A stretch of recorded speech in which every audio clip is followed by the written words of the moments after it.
Hello, everyone. If you like what I'm doing here, please consider subscribing, liking, and commenting. It would really help the channel out quite a bit. Thank you very much. The CBS Radio Mystery Theater presents...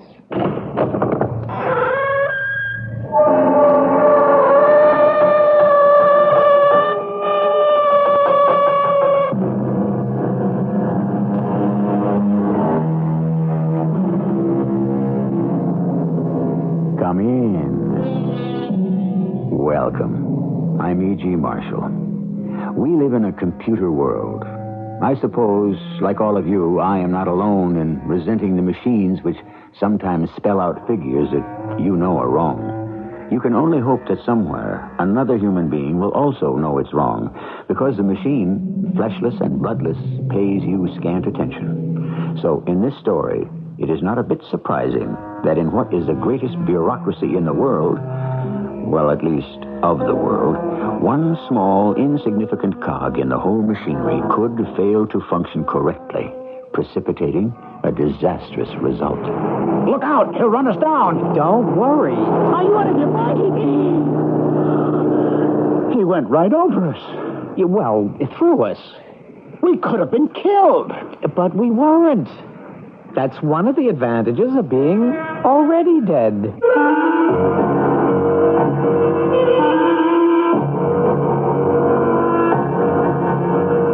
Our mystery drama, Dead Wrong, was written especially for the Mystery Theater by Ian Martin and stars Ralph Bell and Jack Grimes.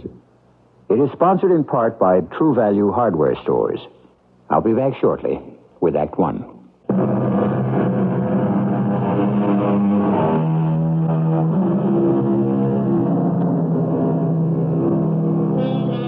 We've become a nation of health fiends.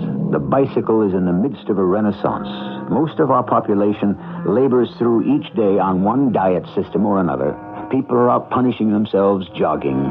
America has always been a land of excess, and when we make mistakes, there is never anything small about them. The temper of our times. Just look at what happened to Peter P. Bell. Oh, wow, Marge. I'm beat. That was a wild last set. It sure was, Petey boy. But we won. So what? I don't know. Isn't that the whole idea of tennis? I suppose so. Any beer on ice? Yes. I'll get it. No, you won't. I don't want you fiddling about in my icebox. Oh, your icebox? All you did was pay for it. I maintain it. And me? What would I do without you? Well, I hope you never have to, lover. Now, the larger question is, what would I do without you? Oh, you don't have to worry about me. I may be pushing the half-century mark, but I'm as healthy as a horse. Well, you do tend to overdo, though, honey. Here's your beer. Thank you. Overdo what? You played 2 pretty rough sets of singles before our doubles match. Oh, you played some singles, too. Ah, yes, but then I am a bit younger. Oh, hardy-har. You can tell your age, lover girl, by the terms that you use. What does that mean? Icebox, indeed. That went out with 23 Skidoo. The term of reference is refrigerator or fridge. What's the difference so long as it makes things cold? None. Unless it happened between us. No chance of that. I love you, husband. I love you, Marge. Oh, good Lord. 27 years. The best years of our lives. Correction. The best years are yet to come. Too right. Here is to the next 27. I'll drink to that. Look, why don't you just lie there and give your tired old muscles a rest? I have to run into town. Oh, what for? Well, sooner or later, your stomach will be clamoring for attention. We're going to have pork chops cooked outdoors tonight, and I forgot to get applesauce. And I have to drop off the big coffee maker at the Pryor's. Okay. Want me to start the fire? No hurry. I'll be a good hour or so. I think we'll eat in here. It's blowing up a storm out there. Yeah, it was pretty windy during the last part of the set. Well, if you fall asleep on me, I'll wake you up in time to get the chops on. Who's going to fall asleep? You. I would bet on it. And I think you should. You need the rest. Hey, will you stop putting my foot in the grave? Peter Bell, don't even suggest such a thing. My dear, it's only a pleasantry. Not to me. I want you around for a long, long time. Well, don't you worry. Your words will live to haunt you. I lay back after she went thinking, darn it, I feel so good. I have the best wife in the world. I'm at the productive peak of my life. I'm in the prime of health. Our children are out in the world, each successful in his own way. And Marge and I are living a second honeymoon with nothing missing from the first except inexperience. This one is total enjoyment. The whack of the screen door brought me awake, if indeed I had been asleep. I thought, of course, it was Marge coming back. But instead, it turned out to be my introduction to Elmer Potts. Yes, can I help you? Yes, I think so. Dear me, that wind is so... I can't seem to find that. You've lost something? Well, your name and address, but I can remember it. You are Mr. Peter P. Bell. Yes, that's right. But I'll be frank, Mr. Whoever you are. Elmer Potts. If you came to sell me something, I am not buying. Oh, I didn't come to sell you anything. I've come to fetch you, Mr. Bell. Fetch me where? Over there, to the other side. The other side of what? But I don't blame you for not wanting to accept it. I was the same way myself. I just said, why, this is silly. This can't be happening to me. This what? This being dead. I didn't want to die either. What are you talking about? You, Mr. Bell. Are you trying to say that I'm dead? You have to be. Why? Because otherwise, why would they send me for you? Send you? Who? Well, the controllers and whoever runs it over there. I can't tell you too much because I'm so new myself. New to what? Well, to being dead. This is my first time back since I passed over.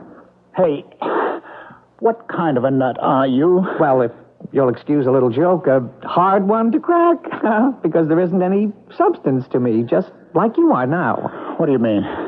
Well, there's just the spirit part, and the body's left behind. Look, in the chair you got up from. Say, that's me. That is me, sitting there. Well, it was. It's just a husk now. Hey, what kind of tricks are you trying to play on me? None. I know it's hard getting used to it first, and it hits different people different. Oh, but I can't be dead. I'm not even 50. And I'm in the best of health, and I'm happy. I have everything to live for. I'm sorry, Mr. Bell. Oh, no, there must be some mistake. Look, I'm sorry. I haven't got time to argue with you. I've got a schedule to maintain, so we'd better get started. We got a long way to go. Oh, wait a minute. Where are we going? Over there. Where is there? Where you go when you die. You like it once you get used to it. Come on. What right have you to take me anywhere? Who are you anyway, huh? Well, I'm just Elmer Potts, like I told you. But I've been delegated, and that means you have to go. Delegated by whom? Well, directly only by my controller, but he acts on orders of the supervisor, the man himself. But that isn't the way it works. It's death that comes to take people away. Well, that's what I thought, too, before I made my crossing. But what you can see now, like I can see, that was only in olden times. There are too many people kicking off now for one person to handle the whole thing, so that's just like one of the dirty jobs you get handed when you're new over there. Jobs? Sure. Now, come on, we got to get a move on. And I am not going with you. Mr. Bell, you haven't any choice. You got to go with me. You're dead. I set every ounce of will and muscular strength I had to resist this pale, small lunatic, or magician, or whatever he was.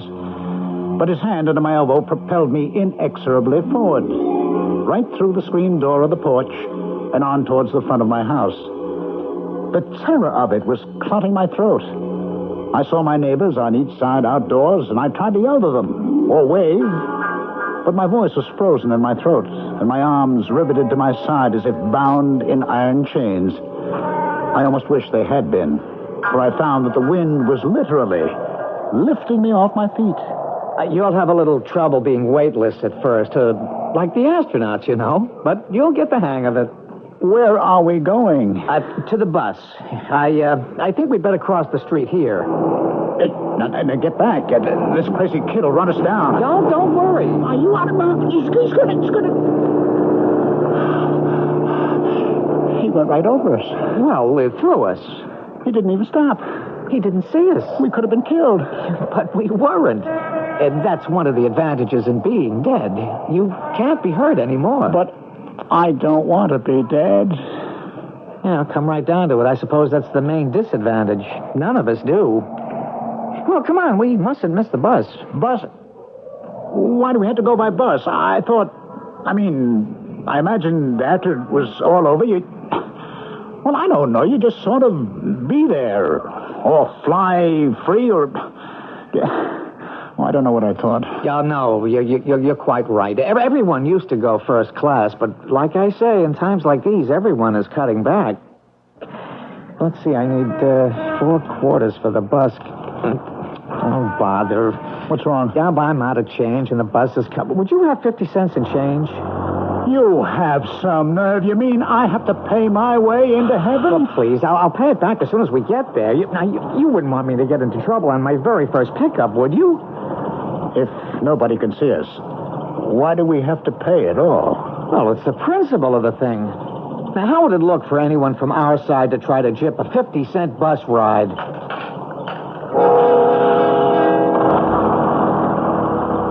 The bus was crowded, and we had to stand. I wanted to laugh or cry with frustration. To die was bad enough. To die unexpectedly, even worse. But worst of all was this ludicrous end to it all. Swinging from a strap in an overcrowded bus, dressed in tennis shorts beside a small, undistinguished angel in a faded rayon polo shirt and pair of worn, striped, unpressed slacks. The bus ride ended at the airport. All right. Now what, Elmer? Oh, I have to go and check on the charter. It's probably late. They're always late. Why don't you wait here for a moment while I check on the flight? All right. Oh, and please, don't try to run away or something. It wouldn't do you any good, you know. It'd just be a bother. I won't try to run away. Good. There isn't anywhere to run anyway, except the other place, and you wouldn't like it there at all. I'll stay put, don't worry. But after he disappeared, I thought, at least I can call Marge. Maybe say goodbye. Tell her I'm all right. I fished in the pocket of my shorts and found I still had a dime. I crossed to the phone booth, and following instructions, I picked it up to listen for the dial tone before I dropped the dime in.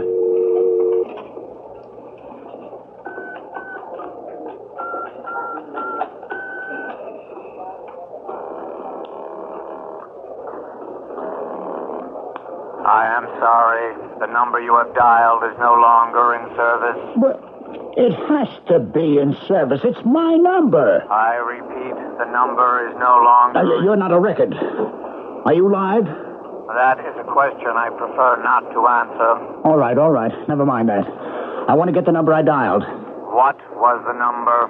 555-6381. As I told you, that number is no longer in service. It has to be in service. It's my number, you stupid... I do not have to listen to abusive language.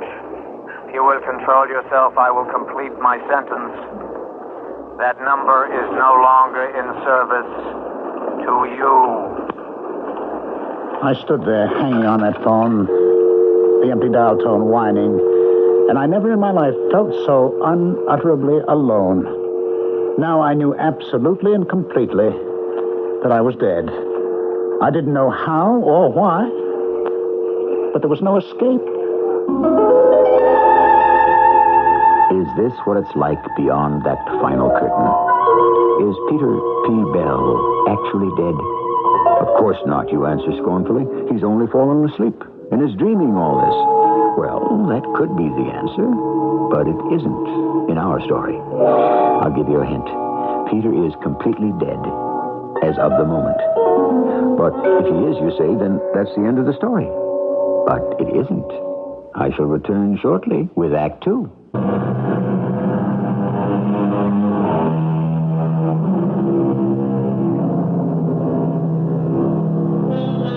We left a bleak and despairing Peter P. Bell at the airport, bemoaning the fact that he was dead.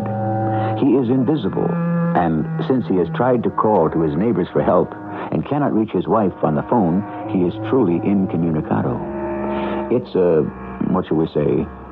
It's a heaven of a situation. That's where he's bound.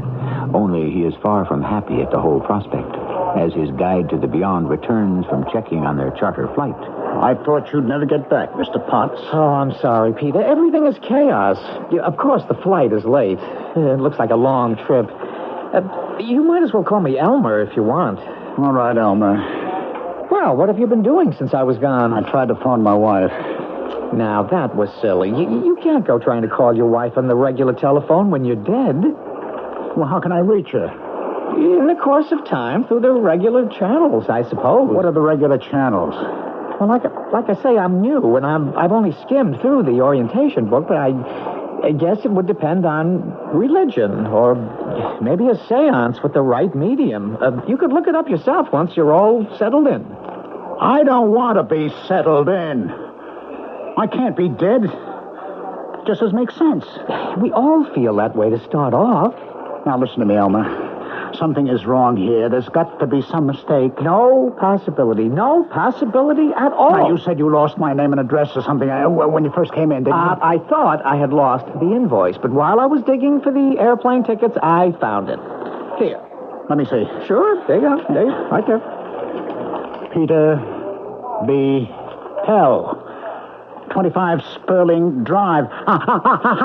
There is a mistake. That's not me. Your name is Peter, isn't it? You live on Sperling Drive? No, Sterling. S-T with a T, a T. But you do live at 25? Yes, but... well, a typographical error. No. Look, you got to listen to me now. Sperling Drive's about 4 or 5 blocks from us. And there is a guy just moved in there. Our mail gets mixed up. His name is Peter B. Pell with a P. And that's not me. I'm Peter P. Bell with a B. And I live at 25 Sterling Drive, not Sperling. I know it. You got the wrong man. Wait, let me see that invoice. Yeah, well, sure. Peter B. Peter P. Sterling. First to 25. Yep. Oh, it's not fair. Fair, it sure in heck isn't. I mean, to me. I meant to me. But I didn't make the confusion. Well, neither did I. Still in all, you should have done something about it before this. You think I haven't? We have a Sterling Avenue Association to bring pressure to have Sperling Avenue change its name. But they have an association wanting us to. So the whole mess has been bogged down for years now. Why did Peter B. Pell have to move on that street? Yeah, that's what I say. The mail is fouled up all the time. So why didn't you move out or something? Hey, listen, I was on my block first. Long before him, I built my house mostly with my own hands. Why didn't he move out? Well, how should I know? Well, you should have known. You should have moved him out for me. I made a mistake. We all do. Yeah, well, we can all correct them, too, and you better correct this one. It's a beaut, I tell you that. No, look, Mr. Pell. I mean, Mr. Bell. Just call me Peter. That won't do any good. There's no way of keeping you straight that way. Pete. I'd better stick to Mr. Pell. Bell, I mean. Now I forgot what I was going to say. Don't look at me. I can't help. That's it. You can, yes? Oh, have a heart, Mr. Pete? Pete, yes, Pete. Yes, Pete. Look, this is my first assignment, and I don't want to foul up. It's kind of the story of my life, so I figured with a new start, maybe it doesn't have to be the story of my death, if you know what I mean. What are you asking me? Couldn't we just let things lay? You mean I should just roll over and play dead just so you don't make another foul up? Oh, I sure would appreciate that gesture. Gesture? Now, look, I want to get back to my wife. Or better still, back to my home before she comes back and finds me dead in that chair. I don't want to put her through that. I can appreciate your concern, but I don't know how to do it. To do what? Get you back there. You can go blow. I'll get back myself. Oh, you can't do that. Oh, yes, why not? Well, it isn't that easy. I mean, the books have just got to be, reconciled. I'm just afraid there's no way out. Oh, that's going to be your attitude. Well, it sort of has to be, I guess. Let me see that invoice again. Oh, all right. See, the name is wrong. I admit that. Between us, anyway. Now, hold it a minute. Hold it. I'm reading something. Well, what? The fine print. I happen to be a lawyer. Yeah, just my luck. Here. You see? What? Oh, never mind. I'll read it to you. This invoice, void and non-collectible unless with addressee's signature. You never asked me to sign anything. I didn't see that clause. I came without my glasses. I always was forgetting them, but my daughter was there to remind me. Yes, I guess she wasn't this time, eh? Well, of course not. She's alive and well and living in East Pocono. Oh, bully for her. Yes. That goes for me. I want to be alive and well and living in East Smithfield. Now, how do we go about getting me back to that happy state, eh? You're going to insist? You're darn all right, I'm going to insist. Well, I don't know how to go about it. I'm sure it's very complicated. I'll have to call my superiors. Oh, great. Come on, let's get tracking. They may be a bit put out with me. That's your problem. Mine looms a little larger on my horizon. Come on, get on that phone. I don't think I have any coins. I'm willing to venture a dime. Well, you'll get it back. It's a toll-free number. You know, they're really awfully busy, and I'm not sure anything can be done. I mean, it's unfortunate, but too late. It better not be, or I'll sue for false arrest. Or soul mapping, or whatever you want to call this. You'd have the nerve to sue? Yes? Is this the person to whom I'm speaking to? To whom did you wish to speak? You see, I'm new. This is pickup messenger 006534219, sector 1427. Never mind all that. What's your name? Elmer Potts. You might not know me. I'm new. Nonsense. We watch every sparrow that falls. What's the problem, Elmer? Well, you see, this is all kind of fresh to me. I mean, this is my first time, and Get to the point, Elmer. What did you do? Pick up the wrong one?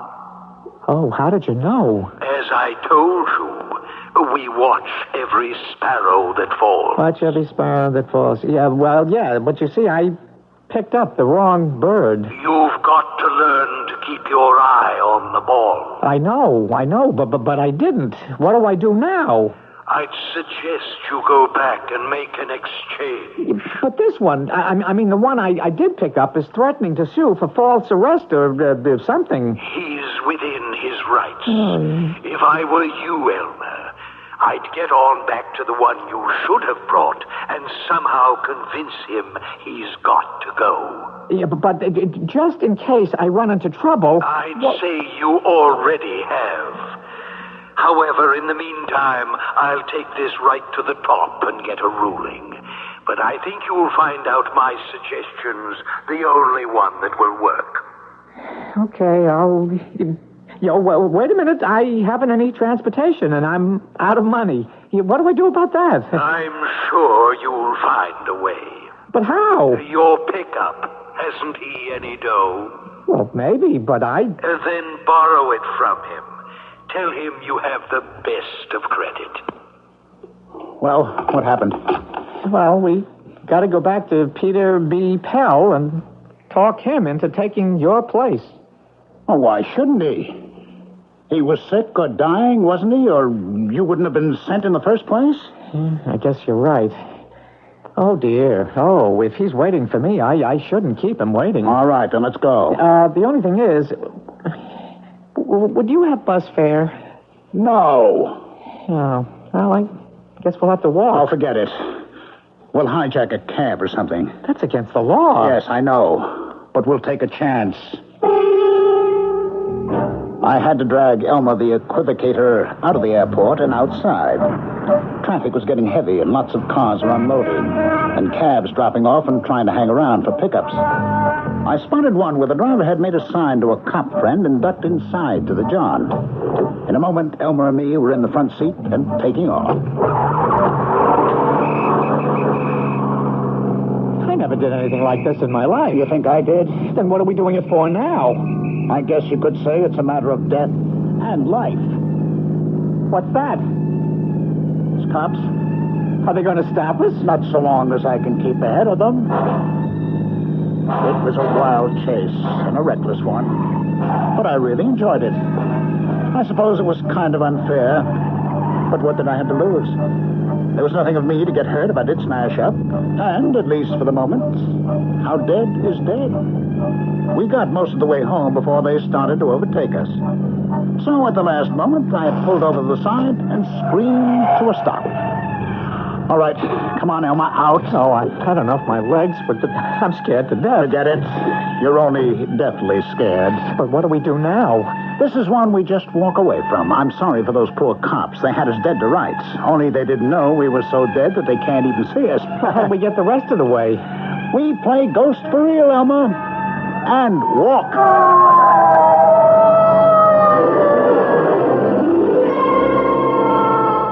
We left the befuddled cops carefully surrounding a completely empty taxicab, moving in carefully to find nothing but a $6.85 tab run up on the meter.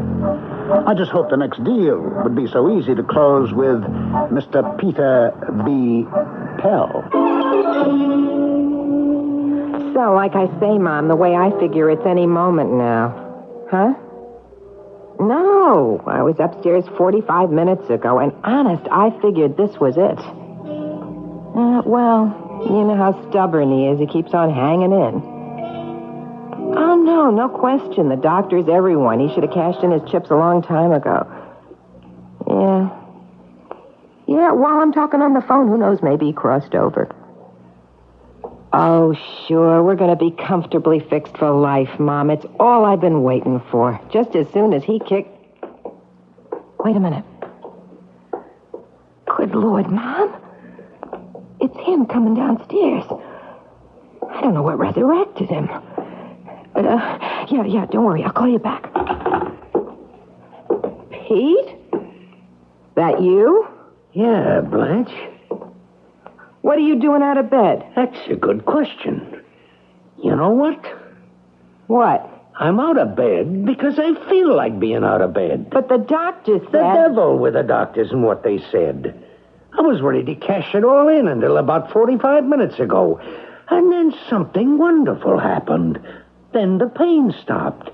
I want to tell you, Blanche, I never felt better in my life. And that's what I'm going to hang on to now from here on in. Nobody's ever going to take it away from me. Which bodes no good for Peter P. Bell, the protagonist of our story, who has found himself unfairly tapped for the grave. If his only chance of escaping an untimely death depends on his alter ego, it would seem that he has little chance of persuading him to change places. I'll return shortly with Act 3.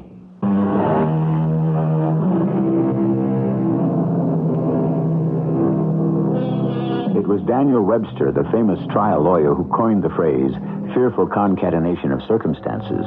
But whatever the circumstances that caused him to say that, they could scarcely hope to match the one that Peter P. Bell faces now. Fortunately, he can still hope, because he doesn't know what we know, that the man who should have died, Peter B. Pell, is now luxuriating in his new lease on life and has no intention of letting it go.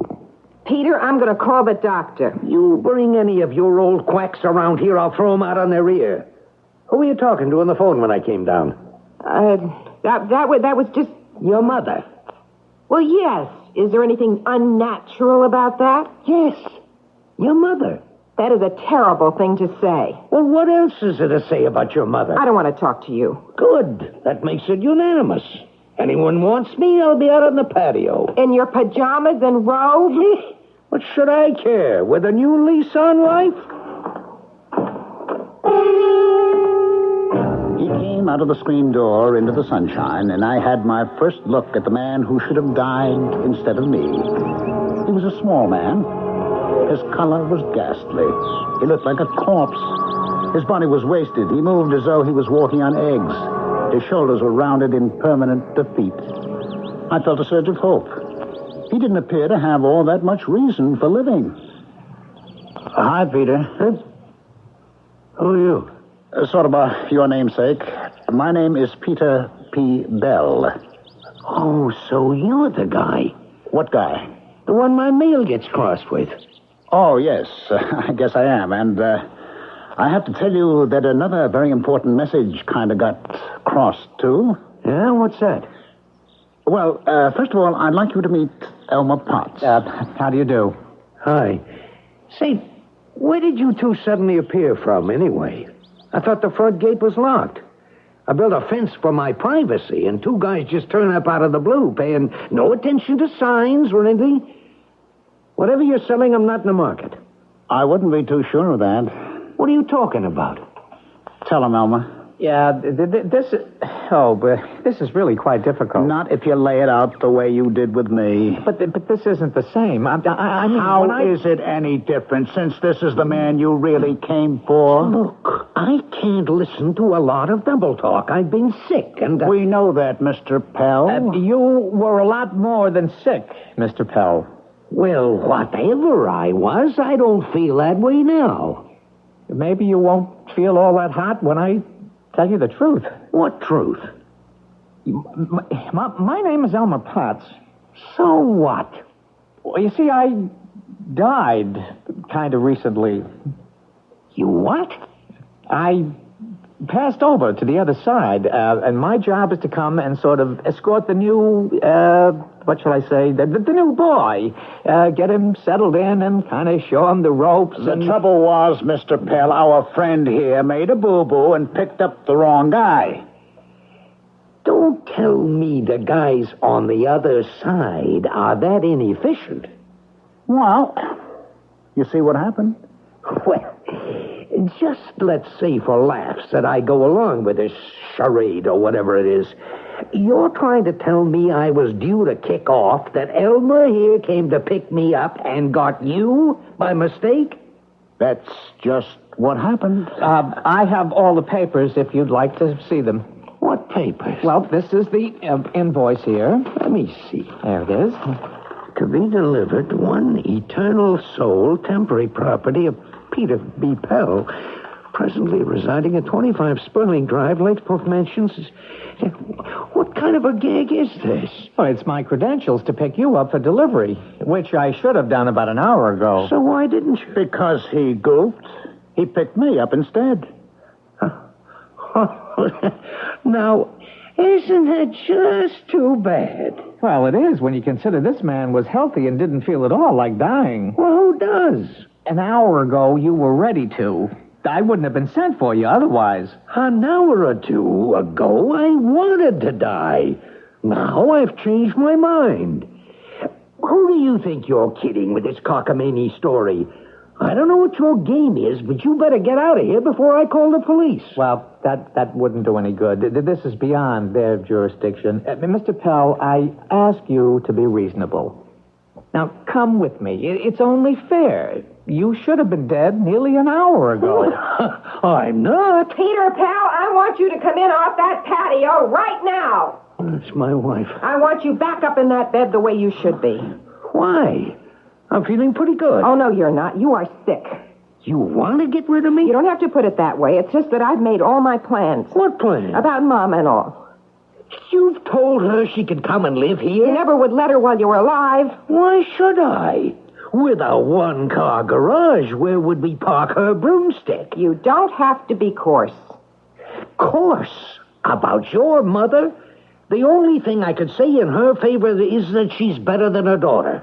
Not much, but better. What do you mean, her daughter? Well, how many has she got? Me, and that's a rotten thing to say about me. What else have you ever given me cause to say? What chance have you ever given me to say something nice about you? Oh, why didn't you die? Is that what you want? You are not going to make me say it. You figure out whatever you want. Now, Are you coming into the house? No. Why?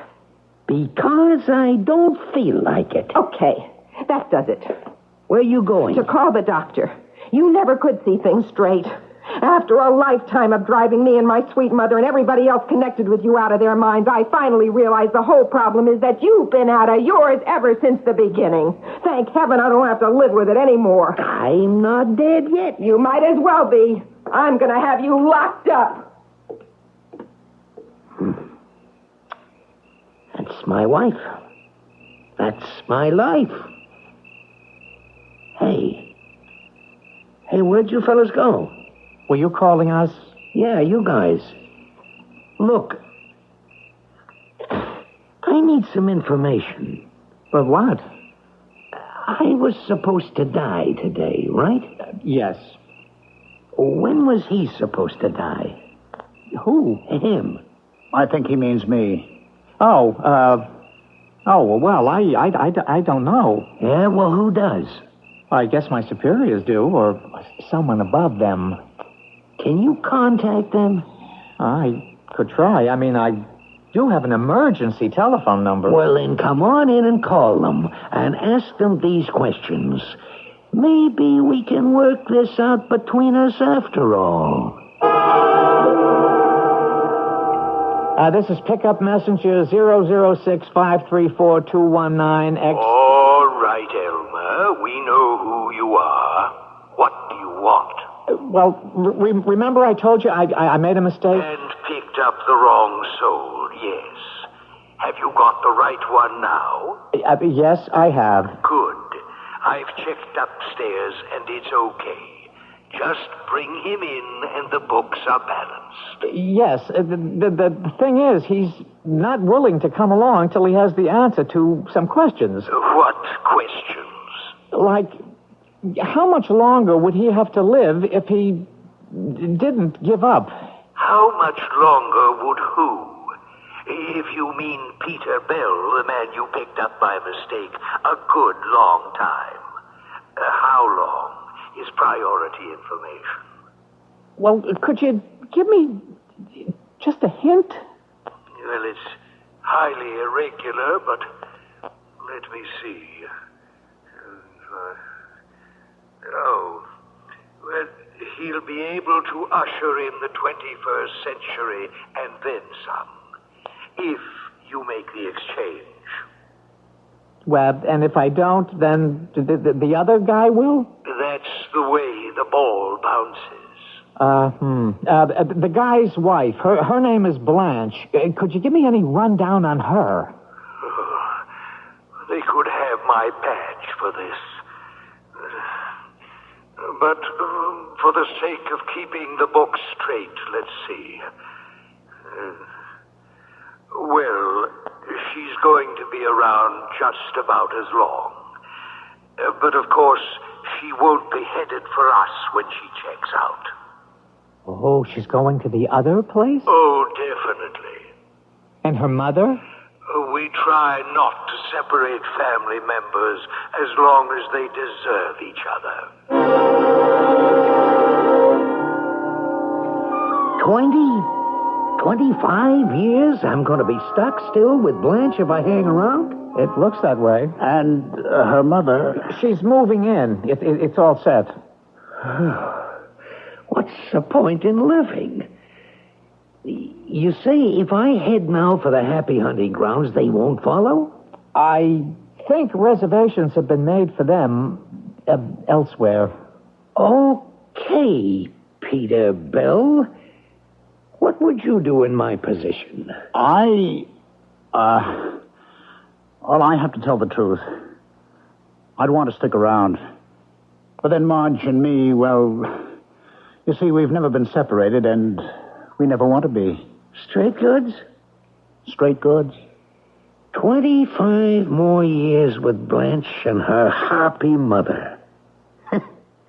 Who's kidding who? Okay, Elmer. You're not making any boo-boos this time. Come on. Take me home.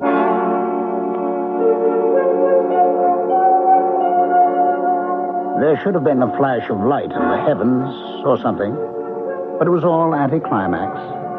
The three of us walked to the bus stop, which was on my way home.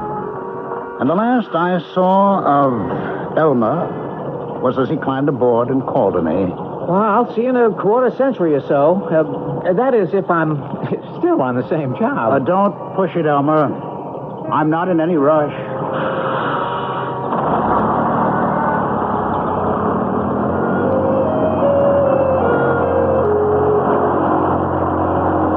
I walked on home and onto my screen porch. It was just as I'd left it a little over an hour ago, except what was left of the beer was flat. I poured it out down the kitchen drain and took a fresh one out. I just returned to my seat when I heard the car pull up and Marge's cheery... Hello, darling. Marge. Oh, was I terribly long? Centuries. You missed me that much? You will never know. Hey. Oh, this is love. Pure love. And Thanksgiving. Well, whatever it is, it's good. Are you that glad to see me? Always. And forever. What have you been doing since I was gone? What have you been up to? Thinking long thoughts about how lucky I am and how much I intend to appreciate it. You all right, Peter? Oh, Marge, darling, I can tell you unequivocally, for the life of me, I never felt better. We are such stuff as dreams are made on, and our little life is rounded with a sleep, said Mr. Shakespeare. Is that the epilogue for this story? Was Peter P. Bell asleep and dreaming a strange dream? Or did an emissary of the Grim Reaper truly come for him? And was he fortuitously returned from the shadow of the dead? I leave it up to you to pick which explanation satisfies you most. I'll be back shortly.